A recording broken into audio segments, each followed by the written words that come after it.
You ask Tiger to solve. This deals with linear equations with one unknown. The final result is x equals 9. Let's solve it step by step. Swap sides.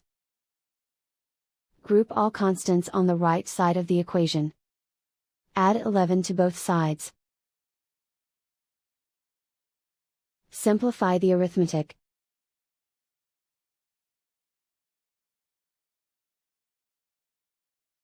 Isolate the x. Divide both sides by 6. Simplify the fraction.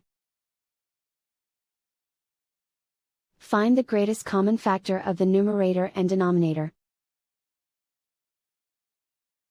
Factor out and cancel the greatest common factor. And so the final result is x equals 9.